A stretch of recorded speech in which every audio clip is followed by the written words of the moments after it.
officiellement, officieusement, on est vrai, nous aussi. Au top les amis, ça fait grave plaisir de vous retrouver pour une vidéo de plus en plus plaisir, car de plus en plus nombreux sur la chaîne. N'hésitez pas à chaque fois à donner vos avis et impressions en commentaire. Et n'hésitez pas à me suivre sur les différents réseaux sociaux.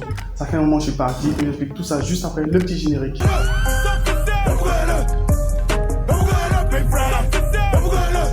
Bref, on va reparler de la raison pour laquelle je n'étais pas trop actif après avoir parlé de la vidéo du jour, mais restez connectés, restez branchés jusqu'à la fin parce qu'il y a beaucoup de choses à vous annoncer, à vous dire. Aujourd'hui, on va parler brièvement du dernier clip de LJ. LJ a sorti son clip Péché et lorsqu'il avait sorti, avant le clip officiel, un petit clip en griffe, beaucoup de personnes avaient commencé à s'attaquer à lui sur les différents réseaux sociaux et de manière assez violente.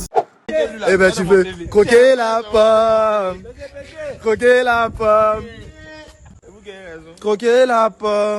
Bref, il s'est pas démonté, il a sorti quand même le clip officiel et le clip quand même, il a du rose standing. Déjà premièrement, on assiste à un truc assez extraordinaire de la part de LJ. Il nous a produit un clip qui est quand même bon, même s'il y a beaucoup de choses à redire et tout. Et vu le clip, je me dois de faire une analyse comme si c'était un clip de Dadju, Meggins, Niska et autres. Mais déjà pour les clips qu'on a l'habitude de voir ici en Côte d'Ivoire, pour les artistes ivoiriens et tout, c'est un clip qui est quand même assez bien fait, assez bien fait. Même si le monteur ne s'est pas assez foulé, il a repris plusieurs fois les mêmes rushs et tout. Bref, je dis ça, je dis rien. Concernant les lyrics, ceux qui disent que non, il n'a pas écrit assez de choses, il n'a pas dit beaucoup de choses et tout, je pense que vous n'avez pas assez écouté Dadju parce que très souvent, Dadju Meggins, c'est le refrain qui répète plusieurs fois. Il y a quelques petites phrases dans les différents couplets. Mais bon, le refrain aussi était assez plat, pas assez garni, pas assez fourni et tout. Pour le montage, on a une ambiance assez sombre parce que selon ce que j'ai pu analyser, c'est assez difficile à comprendre et à voir. C'est comme si en fait LJ c'est un Casanova. Et il court après les filles et après l'objectif final c'est de croquer la pomme.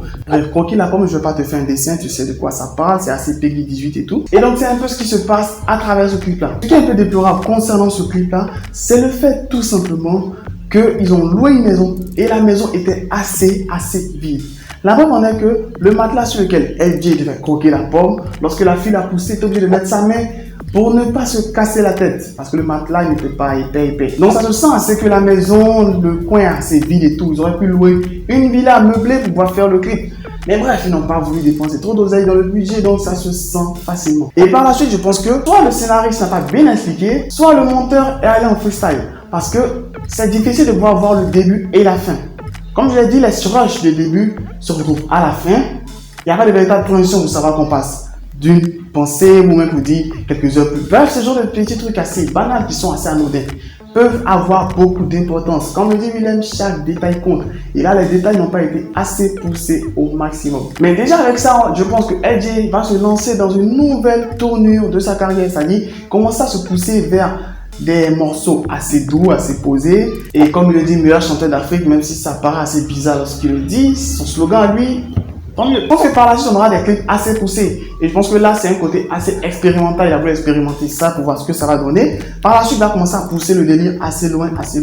Et j'espère que ceux qui vont l'accompagner, c'est-à-dire le monteur, le cadreur, bref, tous ceux qui seront autour vont essayer de donner le maximum. Les effets visuels dans le ciel, vous faites l'effet de tonnerre, d'orage, le ciel couvert et tout, étaient assez bien foutus. Mais l'histoire en elle-même du clip n'a pas été respectée de A à Z, ce qui a fait le petit bémol. N'hésitez pas à aller mater le clip, pouvoir faire vous-même votre propre avis et pouvoir vous aussi dire ce que vous en pensez personnellement concernant ce clip-là. J'ai beaucoup adoré, beaucoup apprécié l'effort fourni et je pense que par la suite, ça sera un truc assez extraordinaire et assez fort. C'était tout concernant la petite analyse ou la petite réaction concernant le clip de LJ. Donc pour revenir à moi personnellement, je ne suis pas beaucoup actif parce que je me concentre sur la chaîne humour que je fais avec Miri, MJ Show. C'est là-bas qu'on est beaucoup actif. Étant donné qu'on va se retrouver, on essaie de faire des vidéos à distance et tout. Bref, on essaie de taffer et tout. Rejoignez-nous sur Instagram, MJ Show, Facebook, MJ Show, bref. Partout c'est MJ Show, vous allez voir la même tête, la même dégaine un peu partout. Continuez à vous abonner sur ADTV, on va continuer à faire des vidéos. C'est vrai que le coronavirus a empêché de pouvoir dérouler des projets qui étaient en cours et tout. Mais on est en train de travailler, voir tout faire pour que cela soit fait de façon parfaite. Max de like, max de partage, restez abonnés, restez connectés. Bye. Cordialement, Jeff.